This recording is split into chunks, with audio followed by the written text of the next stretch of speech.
Umabot na sa 17 ang naitalang sunog na may kinalaman naman sa firecrackers at pyrotechnics ngayong taon, batay sa datos ng Bureau of Fire Protection.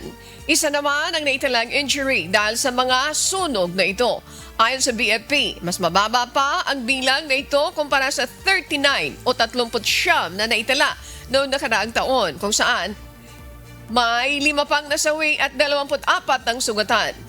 Gayunman, initial pa lamang ito dahil hindi pa sumasapit ang pagpapalit ng taon kung saan nagtatala ang lumulobong bilang ng mga sunog at injury na may kinalaman sa mga paputok at pailaw.